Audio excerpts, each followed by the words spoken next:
Hello and welcome to today's webinar, which is entitled Pandemic Plundering, How Hackers Are Cashing In on COVID-19.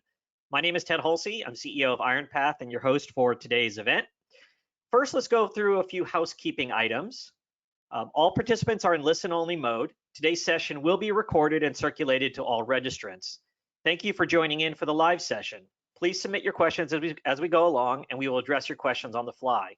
We will also have a dedicated Q&A section at the end of the presentation. Finally, we will send you a brief 1-minute survey immediately following today's event. Please share your feedback. Today's webinar is brought to you by a consortium of IT service providers serving your local community. Thank you to our sponsors. ACCI is headquartered in Birmingham, Alabama. Amnet is based in Colorado Springs, Colorado. IT Synergy serves the Phoenix and Denver metro areas.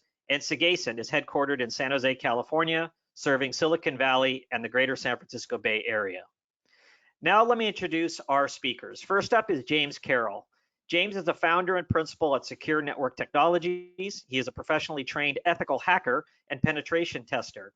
When not hacking into his clients' networks, James is a frequent speaker and trainer at cybersecurity industry events. He also speaks frequently at industry events with non-technical senior management leaders. James, welcome. Thank you. Thanks for having me.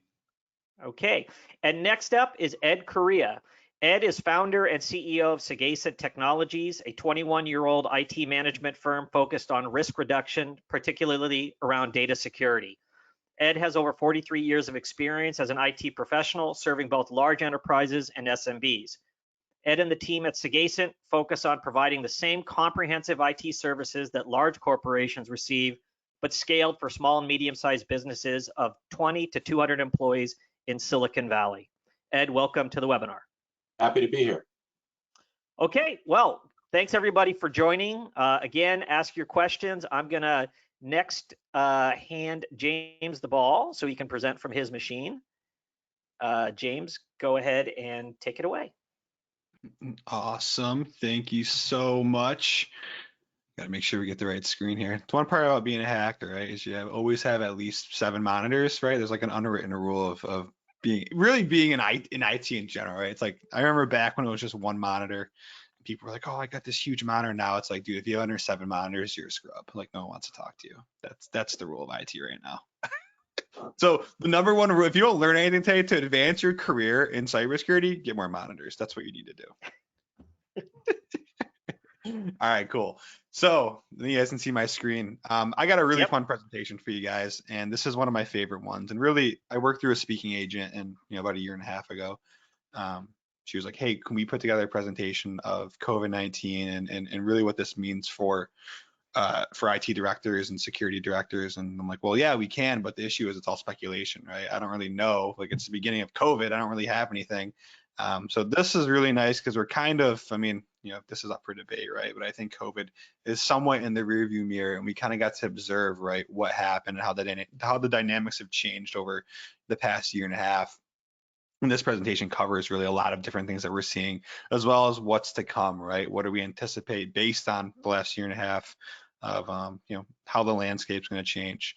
So real quick introduction. I'm James. I'm an information security engineer. Really, I specialize in anything nerdy that involves hacking, right? I mean, red team penetration testing, social engineering. I'll break into a building. I'll do anything to hack a network.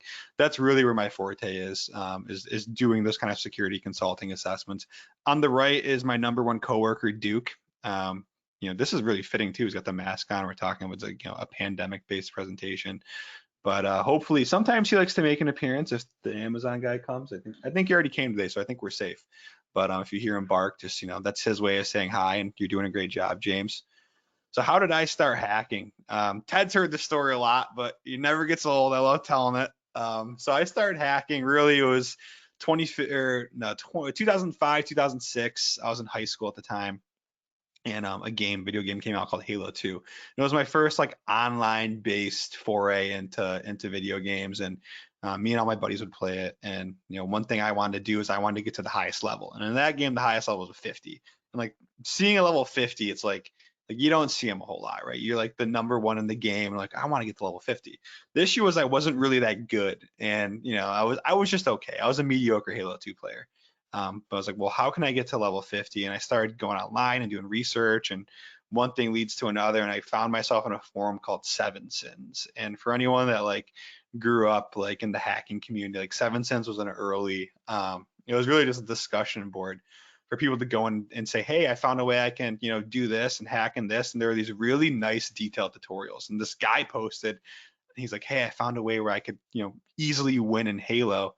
And I read it, I learned about it, and I started doing his method. And then I actually took that method to the next level, and I learned about denial of service attacks. So what I figured out is that I joined a game with 3 other people, I could actually find their IP address and then boot them offline using a denial of service booter.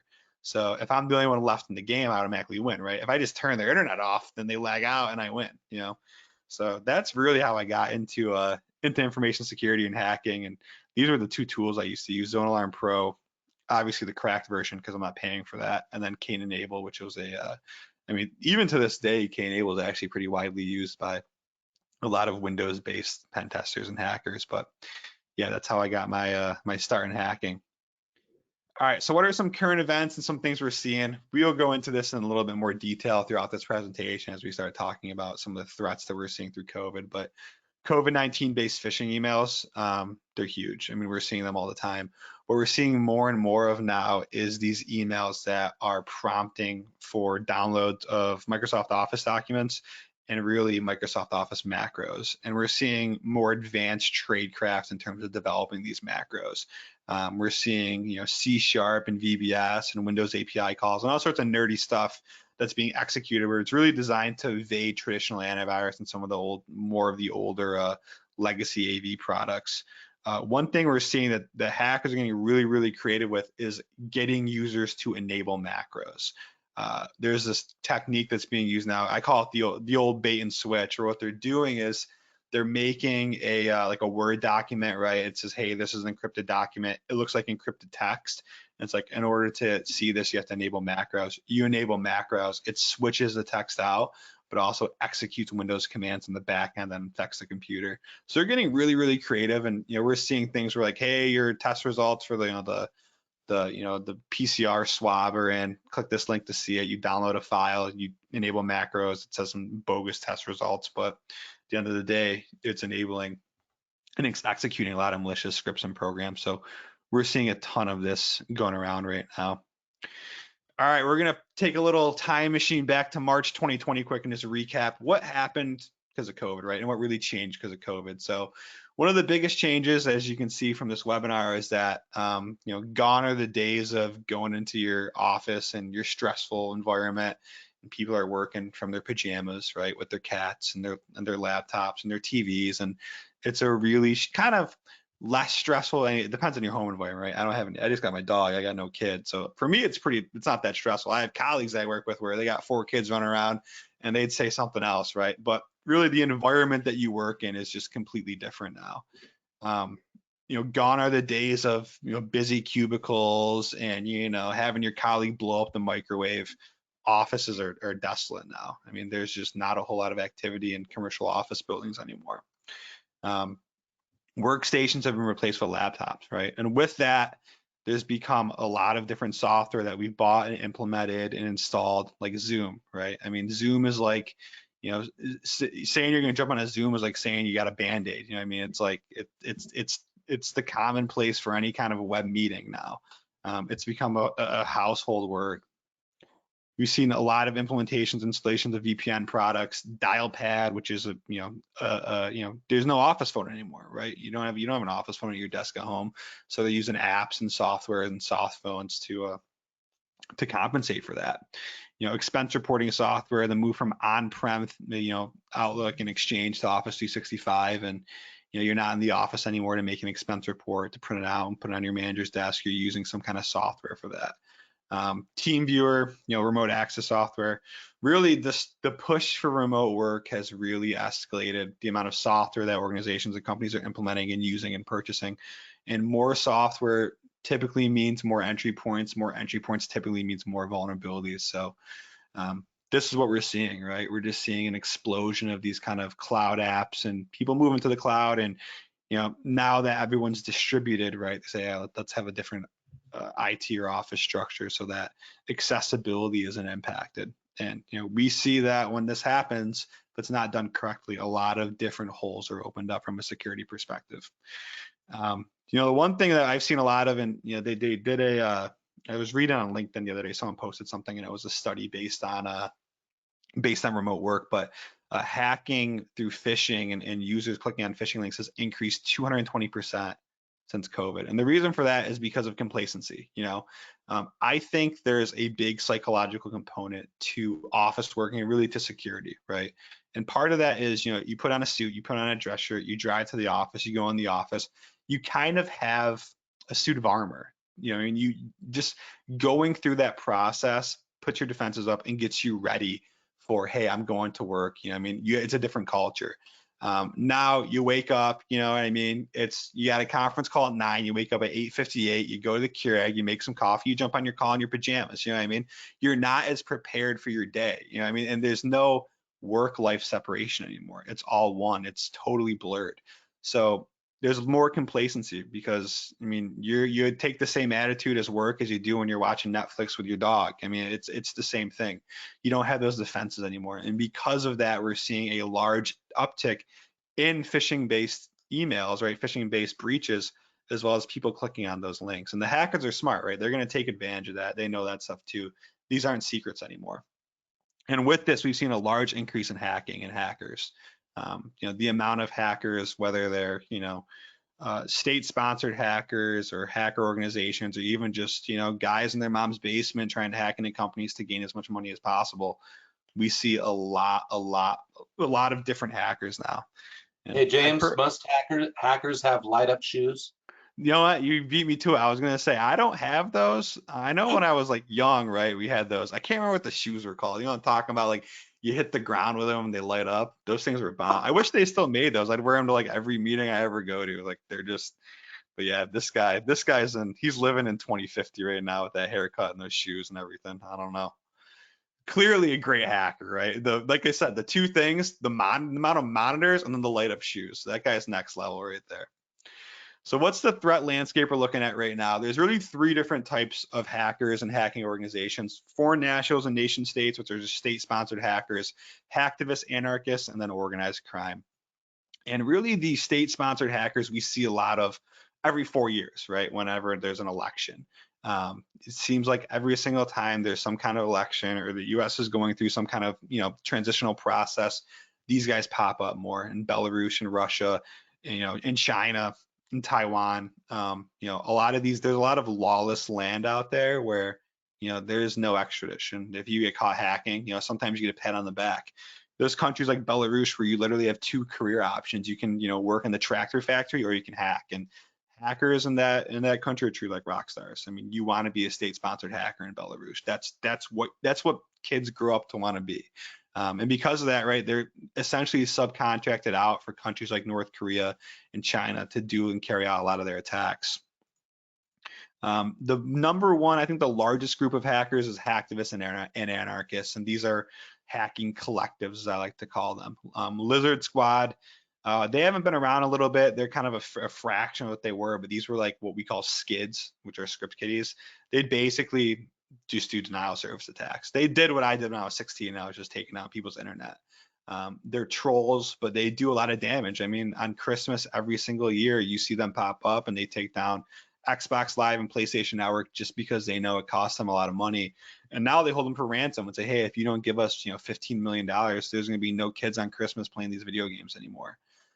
LawSec is a really technical, really good hacking group. These guys have their hands in a lot of different breaches. TJ Maxx, Dave & Buster's, any breach on the news, a lot of those hackers either came from LawSec or LawSec has their hands on it in some capacity.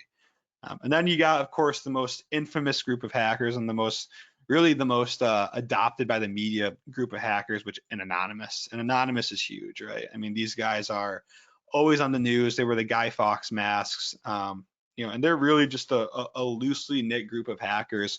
And what they specialize is just hacktivism, and instead of, protesting and doing things like that, they say, hey, if you know how to hack and you believe in our mission, and maybe their mission, that month is to take down Walmart because, they don't like the the work-life balances of the employees, you can join them and you can believe in what they do and you can be a part of Anonymous. And there's no real official joining process, right? It's like, hey, you believe in what we do, you're good at hacking, you can carry out these attacks for us. If you're in any like big cities, like I remember like 3 years ago, I was in Seattle and I was walking and it was like the state building. It looked just like this, but there were guys in, you know, the V for Vendetta mask and they're protesting. That's typically what these guys look like and how they carry out their protests. But they're dangerous. I mean, don't get me wrong. We had a client, so it was during the whole Flint, Michigan water crisis where the mayor of Flint was speaking at our client's expo hall, which was a hotel, and Anonymous threatened them with a video. And you know, just the threat of, hey, we're going to take you guys down during this press conference cost them about 70 grand because they said, you know, they panicked. They bought a bunch of technology. They had, you know, subcontractors on staff to potentially fix anything that might be happening. They had us on staff to, you know, do any forensics in case, you know, there's IPs to block and all sorts of stuff. And at the end of the day, you know, they usually don't carry out their attacks, which was this case, right? They made a threat, but they didn't do anything. But they know that, hey, just a threat from Anonymous is going to cost you tens of thousands of dollars because it's a credible and a real threat. Then we got organized crime. And these two hackers they're really two of the most interesting hackers in my opinion. On the left, you got a guy, Adrian Lamo, interesting last name, but he was what we called the homeless hacker. And this guy was kind of a transient lifestyle and he really didn't have a place to live. He would live out of his car, live out of his van. He'd go to internet cafes, libraries, coffee shops. He would do all his hacking from there. He hacked Microsoft, TJ Maxx, the US government. His biggest hack, which eventually led to his demise, was the Chelsea Manning files, where he leaked those to WikiLeaks. Those got published. He ended up overdosing on drugs because of the heat he got from that, and unfortunately died because of that. But he was a really smart, really good hacker. I think he grew up right outside of Boston. The other guy, Albert Gonzalez, probably the richest hacker that's ever done it. He founded Shadow Crew. Shadow Crew was the most malicious hacking group for credit card and payment processing. They had their hands on almost every single credit card hack out there. The Heartland hack, right, which was huge. TJ Maxx, Dave and Buster's. I love American Greed. I don't know if you guys watch American Greed or not, but they actually did an episode on him called Get Rich or Die Trying. Insanely interesting. So if you have time or you're on Hulu or Netflix, you can probably pull that up and watch it. But this guy was making so much money, he was actually burying it in 100-gallon drums in his parents' backyard. He couldn't get rid of the money fast enough. He was throwing parties on the most extravagant rooftops in New York City. I mean, literally the problem this kid had was he was making so much money, he couldn't hide it fast enough. I wish I had that problem, you know what I mean? But it's a great problem to have, but he was just rolling in the dough. And, you know, when you think about like who's targeting organizations, even now with COVID, right? Who's taking advantage of these kind of situations? It's these guys. It's these three different groups that are, you know, they're the ones hacking you. They're the ones trying to take your money. They're the ones holding you for ransom. It's these guys. But one thing that we have noticed is that the types of hacks have changed, and the types of hacks are more ransomware based. And I'm sure everyone, you know, here knows what ransomware is, and I'm sure a lot of us have been affected by ransomware at some point or in some capacity. But the ransomware groups since COVID started have really become more ruthless. And the biggest group out there is called Conti ransomware. And we've encountered these guys a couple times. But these guys are no joke. And what they'll do is they'll not just lock you up and say, hey, you know, if you want your data back, here's $1 million. They'll lock you up and say, okay, $1 million gets you your data back. You have backups, that's great, back up. But if you don't want us to publish all the data we stole while we hacked you, that's another $1 million. And these guys, I'll never forget the first time I encountered these guys it was a CPA firm in New York, and they called me up. Haven't really heard about them a whole lot. Looked at what they were doing, and I've seen a lot of crazy stuff, you know, in my line of work. And this got my adrenaline going. Like, this got my heart pumping because I was legitimately scared for my client. Because like, hey, we're going to email all your auditors. We're going to email, you know, the New York Times. We're going to let them know you got hacked. Here's your data. It's on a website. There's no way you're not going to be able to report this hack, right? And that's the biggest thing that I've seen. I mean, we do probably 5 to 6 forensic cases a week, and I can probably count on one hand how many report each year. But when you have someone like this hacking you and they say, hey, essentially, we're going to give you that black guy. We're going to publish this in the newspaper. We're going to send it to reporters if you don't pay us $1 million.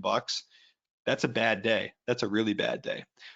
The craziest part about these groups, especially Conti, is that they use the same exact tools that I use, right? When you talk about white hat pen testers, I mean, one of the staple frameworks that we use is a tool called Cobalt Strike, and it was developed by a guy, Raphael Mudge, actually from Syracuse. I went to Syracuse University, which, you know, I'm from Syracuse as well.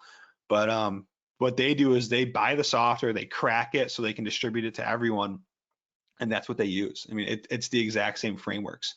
The one thing they also do is they recruit pen testers. And because of COVID with remote work, there's people looking for side gigs, right? They're home all day. Maybe some people are out of jobs. These guys are recruiting actual real pen testers like myself to help carry out their attacks. Believe it or not, they actually recruited one pen tester. They said, hey, if you lock anyone up, we'll give you half of the ransom. So they locked someone up. It was a $500K ransom. They only gave him $1,500. So because of that, he actually published their playbook.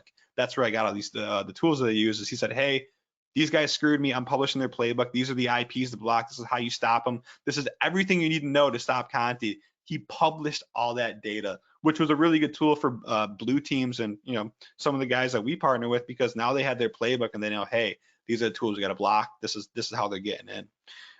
The other thing I find really interesting about these guys is, you know, when you talk about evading antivirus and stuff like that, a lot of companies will whitelist RMM software, right? Like a Terra, Screen Connect, AnyDesk, because they're legitimate software. These guys are using this software for their own purposes, for remote access. I've actually gone into places and saw that they were using Screen Connect, and then the attacker installs their own Screen Connect because it's a whitelisted process, it's a whitelisted app.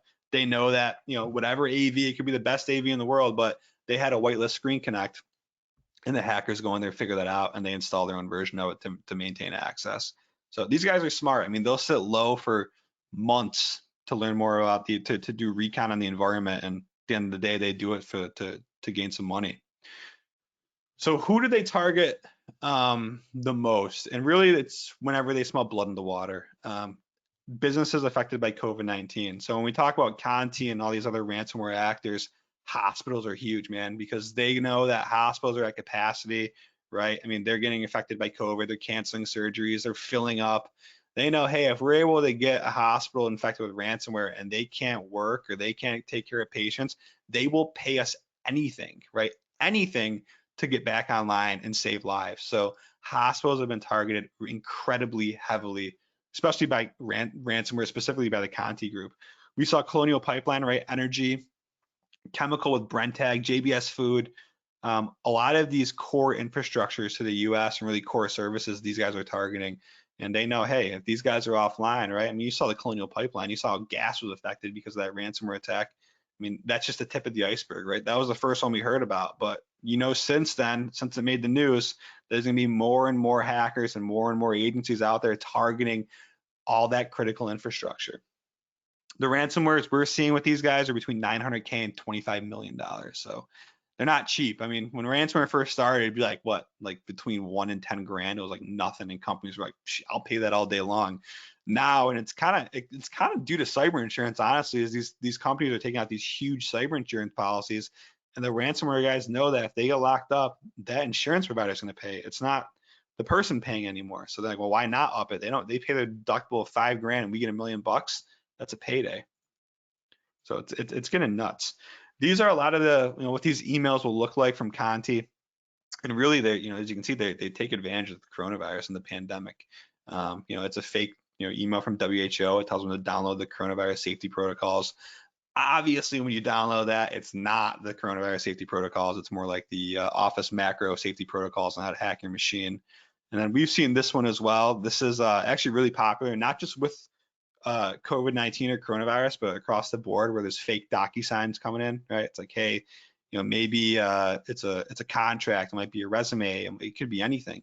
But when you hit review, a lot of times that prompts you to not just log in somewhere, but also download something. So now they have your credentials if you logged in, and then they compromised your machine if you actually downloaded and executed that program. So a lot of malicious activity can happen with one, you know, and now they got both. So who do they target and what do they target? Social engineering with phishing and vishing are big. I mean, it's the #1 and #2 that we're seeing. We're seeing a lot of vishing happen, which is voice phishing, right? So calling you up and asking you questions to bypass two-factor authentication. So they'll actually phish you, get credentials, try to log into your mail. They log in, it spits out, hey, you need a 2-factor code for this. They'll actually call you, pretend they're from IT, pretend they're from somewhere else, and try to get in that way. We've actually seen some financial institutions that got compromised, and they wanted to compromise the customer's bank accounts. They would actually call the customer as the financial institution and say, hey, we found a $15,000 unauthorized transaction, and we need to reverse this. In order to reverse this, you're going to get a code on your phone. Can you tell us what that code is? So they actually say, try to log in, get the code. They'll tell them the code, right? I mean, it's kind of genius. When I actually heard about that and saw that on a client, I'm like, I got to use that for what we do, because that's a really, really good idea. You're establishing legitimacy and trust by calling and saying, hey, I'm doing you a favor by reversing this transaction, but you're also getting that 2-factor code where they can now log in and do whatever they want. So a lot of crazy things are happening now with 2-factor authentication. There's actually tools that have been developed to specifically target 2FA. One is called Mfa Sweep. It's a PowerShell script you can run. And if you get someone's username and password, you just provide that, and it just starts logging into a ton of different services to determine A, if those credentials are valid, and B, if 2-factor authentication is in use. So now, if someone gets, breaches your username and password, they just run this. It'll log into, Outlook services, EWS, Graph API, Dropbox, Box, Drive, whatever else you might be using. And if 2-factor is not in place, it reports back. You can log in with other tools to just pilfer and plunder and gain all the sensitive information out of those services. So the tool craft has become a lot better. I mean, it's always evolving. That's why I always tell people, they're like, hey, I want to get into cybersecurity. What's one thing I should know? How does it differ from other industries? When we think about like laws and tax laws and stuff like that, they don't change a whole lot from year to year. When you talk about cybersecurity and hacking and tools and scripts and what attackers are doing, I mean, it changes almost every week. There's new tools developed every single week. You got to stay on top of it. I honestly, I think the blue team and the security operations centers, they got the hardest job out there, because they got to stay on top of this. There's a ton of R&D that goes into understanding these threats. And here's a little 2FA humor for you guys, because I mean, I hear it all the time, right? The executives are the worst. I'm sure you guys know, like, oh, I have 2FA on everything. I don't need it on my work email. I don't need it on my VPN. And, one thing they got to understand is you're an executive. You have the most to lose if this place goes under. And it's funny because they'll put it on their secretaries, they'll put it on the interns, they'll put it on the engineers. When it comes to management, management doesn't need that. I'll tell you right now, management needs it. Management needs it. All right, we're going to transition now just into some case studies of what I've done since COVID and what I've seen, and really how I've taken advantage of a lot of these different COVID procedures and protocols that we've seen over the past 18 months. One of them is facial recognition systems.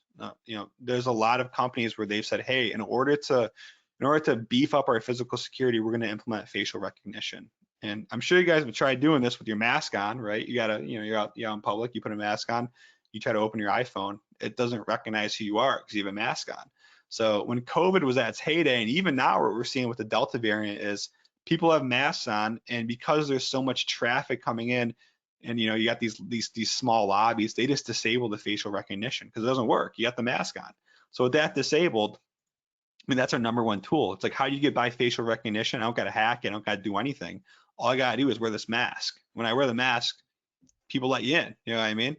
And social distancing has just been, great in terms of physically breaking in and any kind of physical security assessment. So all you do is you wear the mask, facial recognition disabled, and you just follow someone into a secured floor. And it's literally as easy as this. I mean, this was a large bank in Mass, and walked in, facial recognition disabled, followed the guy through a door, followed the guy through another door, followed the guy into the elevator. And that was the tricky one, because I'm like, I don't know if this guy wants to be in the elevator with me because of COVID, but he didn't really seem to care. And then once I got off the elevator, I was, anywhere I wanted to be. I was in security areas, conference rooms, executive offices. I mean, you name it, I was there. And the craziest part is, like, you're walking by people that should be stopping you, but they're not, because one, no one wants to be rude. You know what I mean? No one wants to stop you and be like, hey, I don't recognize you. And you think it's because of the mask. So they don't want to be rude. And the other thing is, they don't really want to be near you because they don't know if you have COVID. You know what I mean? Early on with coronavirus, everyone was scared. And that was when this stuff was just incredibly easy. Another example we had was, I did work for a client, and they actually processed a bunch of PPP loans. And a lot of these processors were processors that were backed and private lenders that were backed by the SBA. Like a lot of them weren't like the JP Morgan Chases and the Bank of Americas. A lot of them were like small 20-person, organizations that, they're not used to handling all this data. And now they said, okay, the SBA wants us to back these loans. Now they're getting tens of thousands, hundreds of thousands of requests for these PPP loans, and they're just not built to do that. They don't have the robust security posture to do that. So I had one person call me up right after the PPP loan. They said, hey, we got an issue. We think we got breached. And what I figured out was that they were getting hundreds of applications for PPP loans, and they didn't know how to store it. And, when you're a small company and you're not used to doing that, you make some pretty bad decisions on how to store data. So what they ended up doing was they used WordPress, and they said, we're going to build a WordPress website, not just a WordPress website though, we're going to build a WordPress website with tons of vulnerabilities, and we're going to broadcast it to everyone. If you want a PPP loan, you register here, and we're going to store that data, right? We're going to store that data in a dashboard in WordPress in a contact form. So what they did is they built a contact form to process PPP data and stored it in the WordPress dashboard. Now, there's a lot of different issues with this. The issue that they encountered was that anytime someone registered or submitted a contact form for the PPP loan, it created them an account in the dashboard, and they could then log into the dashboard and view all the data from everyone else. So it only took one person, it was actually a Chinese-based IP address to log in, and they literally compromised hundreds of thousands of applicants for PPP loans. So a lot of bad things happened there. All in all, there was a lot of duplicates. What we figured out, there was 23,000 unique accounts that were compromised because of this. All right, so I try to give you guys some recommendations for each one. Recommendation one is obviously don't store sensitive information in contact forms. That's usually never a great idea. And you should also not store any kind of information in contact forms when they're on a vulnerable website. That's also a very bad idea. Use secure cloud storage, right? On-prem databases, Google Drive, Citrix ShareFile. I mean, you name it. There's a lot of compliant, AWS. There's a lot of compliant storage medias for that. And then if you're running a WordPress website, make sure it's up to date. One thing we always see is that WordPress is prone to these kind of attacks because it was really built to be a blog site, and people realize how powerful it is, and you can put plugins in it, and it's really extensible, and you can make it into like an SEO powerhouse for a marketing company. But make sure that you have a good, competent administrator for that, and they're keeping all that stuff up to date. All right, it's case study 2, right?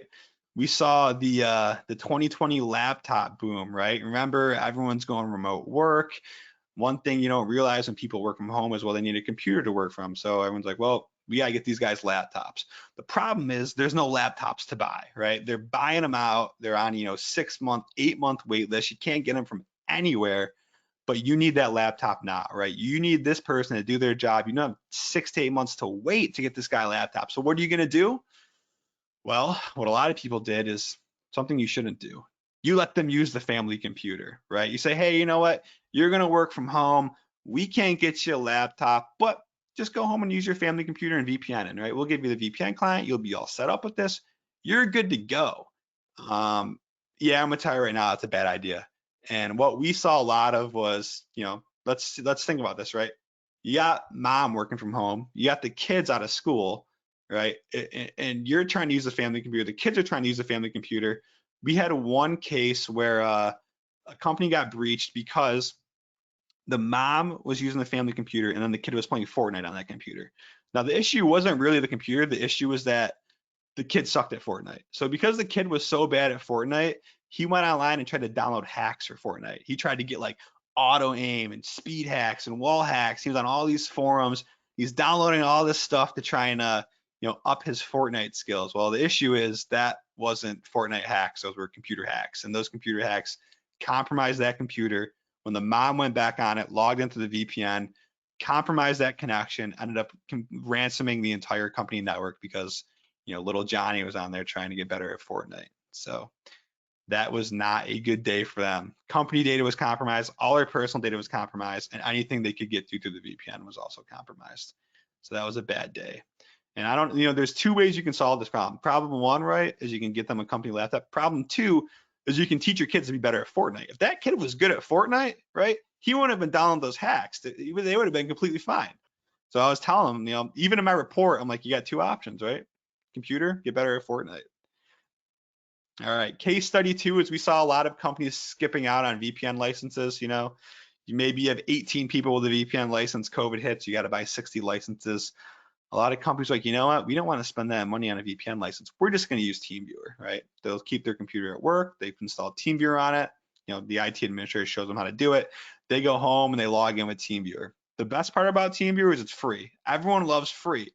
The issue with free is it comes with some security compromises. The biggest one with TeamViewer that we saw is that there's a quote unquote random password. It's usually like 4 to 6 characters and it doesn't change. It's not centrally managed, right? So there's no administrator that can control security, can't control authentication, can't control blacklisting, whitelisting, any kind of restrictions.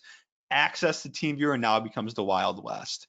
And this is typically how it looks from TeamViewer if you're not familiar. So you have an ID, you have a password, and there's tools out there and there's scripts out there that just goes through and continues to brute force TeamViewer user ID and passwords, which is why there are some TeamViewer best practices you should put in place. But you know, when COVID hit, no one wanted to hear about that. All they cared about was how fast can you make this work? How fast can you get back to work? How fast can you do your job? So we actually saw people logging into these. The most egregious example, the worst example I saw was, it was actually an IT administrator. He didn't want a VPN in to get on the domain controller, so he installed TeamViewer. No restrictions. It got compromised. A guy actually logged into TeamViewer, compromised the domain controller as the logged in domain administrator, and was just at his own admin account, and the rest was history. I mean, it was bad. It was bad. The whole company got hacked. The whole company got compromised. It was I can't remember what ransomware group. It was a ransomware based attack. They had backups. They recovered from backups. They ended up being fine, but it was all because of a bad TeamViewer installation, and the hackers cash in on that kind of stuff. So the recommendations there is don't allow employees to install software on computers. I mean, if you give an employee local admin access on their machine, they can install anything. They can install TeamViewer, they can install Screen Connect. I mean, I've done a lot of security assessments where I go in, and part of it is I look at running processes, and I see that 30% of the company has TeamViewer installed. And you know, it's like you're at a cubicle, there's a guy next to you at your cubicle, and you're complaining about multi-factor in the VPN, like, well, I use TeamViewer, I can get around it that way. And then before you know it, the whole office knows about it, right? No one's using that VPN anymore. So make sure they can't install software, make sure you're auditing that kind of stuff on what's installed, things like that. Application whitelisting and blacklisting will help against that. And then, I mean, if you need it, just spend the money on the VPN license, because I'll tell you right now, the VPN license is a lot cheaper than having a company like us come in and do forensics. A lot cheaper. I mean, you're talking about, I don't know how much licenses are at. You probably know, but I mean, $500 an hour for forensics for, you know, 30 licenses. I think the licenses are a little better. All right. Well, that concludes my presentation for today. I think we're right on time there, Ted, so you should be happy about that. But I hope you guys enjoyed it. If you have any questions, Ted, I think you got questions in the queue, right? Yeah. So James, we'll come back to, we'll have a formal Q&A section here in just a moment. Great information, scary and darkly humorous stories as usual. What we want to do is, I mean, James gave a lot of advice as we went along on do's and don'ts, you know, how to avoid a lot of these pitfalls. But there's also just a level of kind of proactive thinking organizations need to do around their cyber defense. And what I want to do now is turn things over to Ed to spend a couple minutes talking about some of those proactive steps you can take, and then we'll get back to formal Q&A. So use this as an opportunity to drop your questions in the Q&A log. Okay, is my screen being shared? Looking good. Excellent. Okay, so now that James has scared the hell out of everybody, I'm going to give you some information on the other side of the curtain. You know, it's kind of like in the Wizard of Oz, you know, behind the curtain's the secret. So one of the big secrets now is that there's 3 main reasons that I see work from home employees getting hacked. Number 1 is an over-reliance on old technology. Number 2, a reluctance to adopt new ways of thinking. Boy, do I see this with techs all the time. And number three, a failure to use the new tools that are developed for the world as it is today, and instead they want to go with cheap stuff, and like James described with not buying VPNs and going with TeamViewer. You may or may not know that there's been a 600% increase in hacking attempts since the beginning of the pandemic, a 6-fold increase. 70% of successful breaches originate at the endpoint. That means the computer. And 85% of these attacks are involving the manipulation or tricking of an employee to aid the hackers in getting stuff in. You know, click this, download this. So number one is the over-reliance on old things. Hackers have upped their game significantly. And I have to juggle 2 screens here, so this is gonna be fun. There we go. So hackers have upped their game. Polymorphic software. People used to use antivirus all the time to protect their computers. What's happened is the hackers now write code that changes itself every time it's installed and as it spreads from computer to computer. Antivirus relied on a fingerprint or a line of code from some software, and that would go in a definition file. And if you knew that line of code, you could scan any file being downloaded and identify it as bad and block it. That worked decades ago. Today, with polymorphic software that changes all the time, antivirus doesn't catch it. The hackers also use something called zero-day attacks. There we go. And zero-day attacks are when the hackers are leveraging things that are unpatched, and they'll work quietly developing an attack, and then all at once they'll attack the world with this new technology, this new malware that ideally, from their perspective, computers are not patched against. Also, antivirus used to like to scan software that you were going to install to your computer, so they'd scan all this. Hackers developed in-memory attacks that would either make use of data that was in memory or call upon applications that are on the computer. Basically, an in-memory attack means that they don't have to install anything. Antivirus wasn't very useful there. Stay dormant software. Hackers would install applications that would sit there kind of like a seed and not do anything. There was nothing to scan against until, with the analogy of the seed, it would germinate and come out. When the software would come out and do its bad stuff to the computers, it was too late. It's already gotten there. So antivirus didn't help with that. And we're all used to seeing links and pictures in our emails, but those links can go to other servers in the cloud that are just going to download malware to your computer. And now they'll embed code into pictures. A lot of email applications will make you choose to turn on pictures in recognition that pictures can contain the malware that are going to infect your computer. Antivirus just is not enough anymore. And I'm not keeping up over there. So there it is, antivirus is dead. Put a stick in it. So there are new ways of thinking today. And this is the second reason. So I keep running into organizations where they've got some tech who's been around for a long time. Yes, I've been in it for 43 years, but I like that IT keeps changing every other week. A lot of people will go into organizations and we'll see technology in use that was great 20, 25 years ago, not today. If you assume that there's going to be a breach of an organization, you assume that it's not if we get hacked, it's when we get hacked. And just by adopting that kind of mindset, we now realize that there are other things we have to do to protect this organization. This is really struggling going back and forth. The Mitre attack framework. The Mitre attack framework is a documentation of the way that hackers attack. And by doing that, they've developed things called kill chains. I'll pull one up. And this is one specific attack where we've mapped out the step-by-step procedure that the hackers leverage to attack an organization. If you understand how these things happen, you can find different points to interrupt it and break what we call the kill chain. You can stop it from getting in. But again, we have to think differently. We cannot just rely on old technology. Number 3, and this is a biggie, the Nist cybersecurity framework. This is a totally different way of thinking. Instead of focusing just on protection, what we're going to do is think about the entire process. What do we have to protect? What do we need to think about? How are we going to protect it? How are we going to detect? You know, the average hack isn't noticed for, like, I think it's 288 days. It's crazy. And you see big organizations that have massive budgets way beyond the typical small, medium business, and they don't notice it for 288 days or longer. Knowing that the hackers are in is almost as important as keeping the hackers out, because if you know they're in, we can take actions.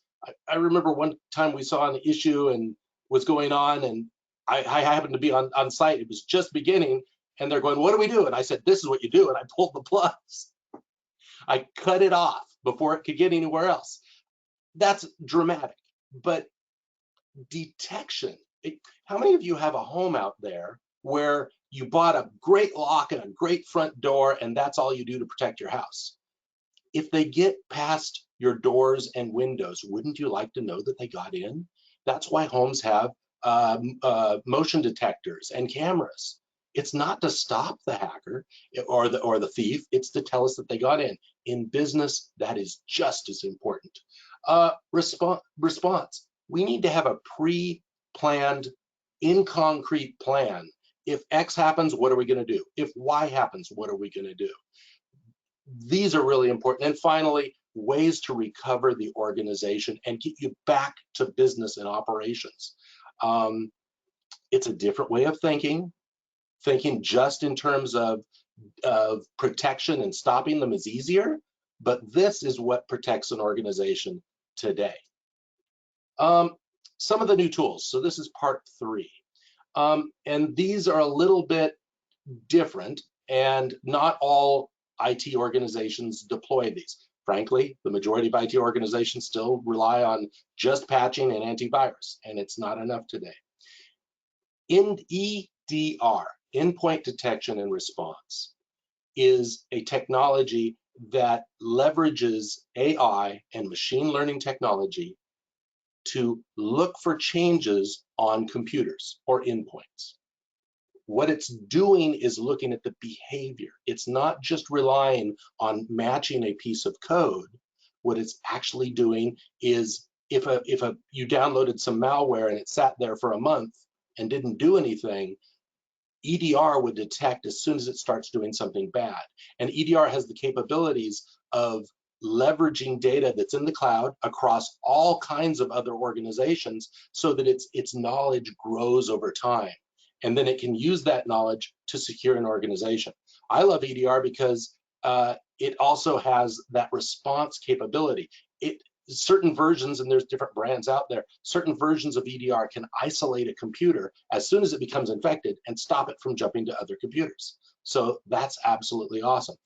NDR is similar. NDR doesn't protect endpoints or computers, it protects a network. So it's looking at the data traveling across a network, and it's very good at that. Again, it leverages AI and machine learning algorithms in the cloud, but it's not good at protecting an endpoint. You kind of need both.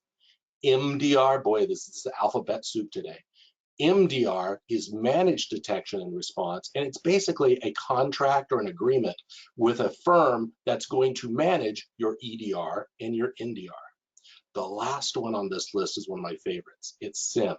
It stands for Security Information and Event Management. A SIM is a new technology.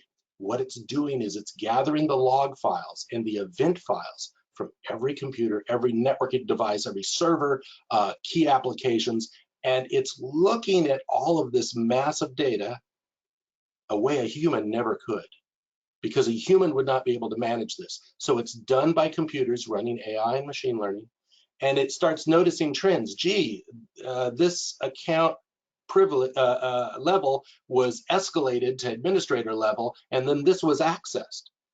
It puts all this to gather a picture of what's going on, and then it can alert you and help you. SIM does nothing to protect. It is a detection and an alert system, but it is far beyond what any mere human could ever do. And I think I talked pretty fast there, Ted. Okay, and we wrap up with the rapid security assessment. So, yes. Do you want to talk about that, or am I talking about that? Well, I'll take it. I'll take it from here. So, okay. So, James has given you some very practical advice for rank and file employees, for executives, for having the right attitudes, for really understanding how social engineering is still a huge part of the challenges we all face. Ed's shared some of the key next generation security technologies that all of the sponsors of today's webinar implement. So every company that's a sponsor from today's webinar implements EDR and NDR and MDR and has options for SIMs for their clients. Another thing you can do is get a health checkup. Find out where you stand today, and a rapid security assessment is a great way to do that. So all of the companies who have sponsored today's webinar are anxious to talk to any organizations that just want a second look. You may have an internal team today. You may have concerns. You may have heard some things on today's webinar that maybe piqued your interest and said, wow, we really got to look at that. And you may have concerns about how ready you are. And if we go to the next slide, a rapid security assessment is a great way to quickly understand if you have any vulnerabilities. And this is something that normally will cost roughly $2,500. But if you've attended today's webinar, we are offering a special price of $795 to any organization that consumes this webinar and takes us up on the offer. And it's for $795. So this is a great way to very quickly get an understanding if you've got gaping security challenges today that can be easily addressed. Hey, Ted, let me volunteer an actual occurrence from the last rapid security assessment we did following a webinar. Went into a firm, they were curious, but they said, you know, we got an IT guy, we love him, everything's great. We're just beginning to look through the systems. He had a lot of credential sets, username and passwords for different stuff. Ideally, those are all going to be different credentials. 30 of the sets were username and password. No lie. And this is the person who they put their trust in. A rapid security assessment is going to find things like that. Right. So, I mean, I think as we've seen from today's webinar, this is a, security and risk management's a marathon, not a sprint. You're never done. But if you feel like your organization maybe has not invested like you should have in the past months and years, and today's environment has exposed you to do new risks and realities, this is a great place to just get started to find out if you've got any really big problems that are just sitting there out in the open, like administrators or highly credentialed users who have been sloppy or lazy or have taken shortcuts and are leaving you in a very vulnerable state. And it's just a great place to start layering on all of these other things you can do to raise the security posture in your organization. So with that, let's go to Q&A. Ed, why don't we go to the last slide? So, okay, so I just want to go back to a quick question. James, you talked about back to MFA. Can you unpack what was occurring there? You said that there's these tools that the hackers are using, and they're trying to find gaps in the implementation of MFA. Is that what you were describing? Yeah, they're basically finding gaps in the model of MFA everywhere. So what they're assuming, and what they're assuming pretty correctly, is that companies are using more cloud service than ever. They're using more third-party apps than ever, and they probably forgot to implement MFA somewhere, right? If they're not using a single sign-on solution, there's individual credential set for all that stuff. There's no way that they're going to be able to enable MFA and all those things, or remember to enable that, especially per employee, right? It's like they probably didn't do it for everyone. we saw one case where it was actually on Windows where they had MFA for, it was like MFA for Office 365, MFA for something else, but they left MFA off. I think it was like EWS or one of those, another one of those Azure cloud services, where they actually were actually able to get into that and then change their phone to go MFA to our phone. And then when we can actually, now we can log in anything because the MFA is going right to us. So making sure that you're using a robust solution like a single sign-on with MFA where everything is going through that gateway, or you have a process in place to make sure that MFA is enabled everywhere, is what you need to do. And especially with like these zillions of different apps that everyone's using now, with in light of COVID and Zoom and file sharing and all that fun stuff. Yeah, so single enterprise single sign-on. I mean, it's so essential to not just phone it in on your MFA implementation and just cover a couple critical apps, but then forget about other things, because if there's cracks and fissures, they'll find them and they'll crack them wide open and find other ways in. So Patrick asked a really good question on the Q&A log. What are your opinions on a zero trust approach, specifically to endpoint applications? In the past, this was so problematic, but now it seems to be the only real way to secure endpoints. So I'll just throw that one out there. Take a stab. I consider it a best practice. We don't want anyone operating as an administrator all the time. We like to whitelist what apps are allowed and blacklist everything else. That means they won't be able to run, they won't be able to install. If a user needs repetitive access or ability to update applications, we can use programs to elevate, again, the known trusted applications. But we really can't trust anything these days. And as James said, it's like the MFA. If we leave one door slightly cracked and not locked, they're going to find it and they're going to get in. So zero trust is a really good way to go. Again, it's a different way of thinking and approaching the systems, but I recommend it. James, any different opinions? No, I'd agree. And the biggest thing I've seen, the biggest struggle I've seen is for an organization that's of larger size, that's just ingrained in the typical way, right? Just trusting, essentially blacklisting instead of whitelisting, right? Because it's kind of from a theoretical standpoint, what zero trust is everything's not trusted until you decide that's trusted. There's so many companies out there that just say, they blacklist things, they come up and they're playing whack-a-mole, that to move, it's just a bear, So if you can get on top of that now, rather than, 5-6 years from now when you've grown 600%, something like that, by all means, you need to do it. Okay, and then Chauncey asks, what is your recommendation for VPN and 2FA? We use Meraki Firewall with IPsec and a secret key plus user login password, but Meraki doesn't have a good 2FA solution. So talk to me about 2FA and VPNs. Yeah, sure. Go ahead, James. Yeah, no, I mean, I've seen, really any VPN solution with any 2FA, as long as there's a VPN and there's 2FA, that's a step in the right direction. Meraki specifically, I think, maybe you might know, but I'm pretty sure they support Duo and some of the other apps like. That's exactly what I was going to say, because they do. All right, cool. Yeah, okay, that's what I thought. Yeah, and I think they've done some really cool stuff where now you can do, if you're like full Meraki stack and you have the wireless and stuff, you can actually use Duo on the wireless too, and they're always doing some pretty interesting stuff.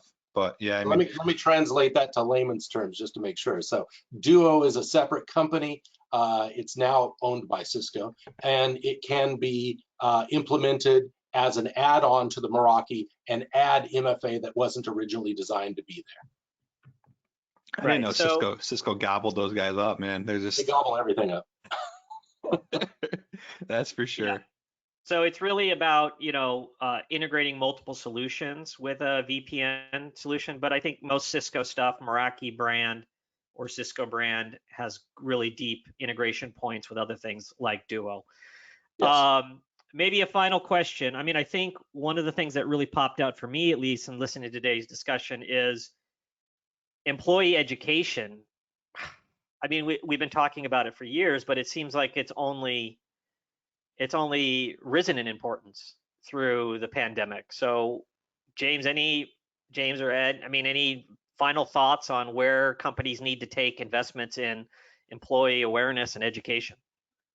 Yeah, no, I'll be quick so I give Ed some time. I just got off the phone with this call with a client talking about this, and it was, we had a long conversation. We ended up saying is like it's actually more of like a psychology thing where employees are remote. You know what I mean? Like people just they tend to not listen as carefully. I mean, even doing these presentations, right? I used to do a ton of these in person. You get a different response in person than you do remote or over Zoom. And the same thing goes with education. I used to work at a grocery store in high school. I remember every single year we'd do like the anti-money laundering, right? The like fake credit card stuff. And it was the same thing every year. And after like the second year, no one really watches it anymore. So making sure I like to use the word spicy, like, you have some kind of spicy program where you're capturing an audience and it's engaging. And, it really, it's a really engaging presentation where they know, hey, these are the consequences and they're real. And a lot of times, I do it myself. My fiance is a PA and she'll tell me stuff all the time. Like, you shouldn't be doing that. You shouldn't be eating that. I don't listen to her. But when I go to the doctor and I'm paying the doctor, he tells me the same thing. I listen to them all of a sudden, right? And it's the same thing with employees. If you have an internal resource, it could be the CIO, it could be anyone, but employees, they're just not going to listen to you. But if you bring in someone, hey, I brought an ad, and Ed tells them for whatever reason, right? Because you're paying them because it's more of a formal thing, they're going to listen. And we see that all the time. A couple dovetail comments. I think dollar for dollar, one of the best investments a company can make is in security awareness training. I echo everything James said, but at the beginning of this presentation, I said 70% of successful breaches originate at the endpoint, and 85% involve the manipulation of the employee. Dollar for dollar, invest in security awareness training because it'll go the furthest. Right, and there's very easy ways to invest in it. So it's regular and interesting and bite size and happening all the time. And to James's point, anytime you can make it spicy and interesting and exciting, do that as well and double down on it. But to Ed's point, 85% start with employees making a mistake. So it's really got to begin and end there, really, in terms of raising awareness with employees and making them they're your human firewall. A key element we've suggested here, and we just didn't state it definitively. Security today is about layers and it's various different tactics. We need different tools, we need training, we need monitoring, we need AI now to assist us.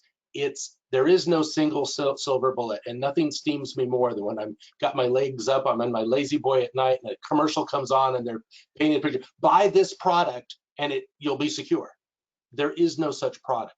Security is about a mindset and a methodology and layers of techniques and tools to protect a company.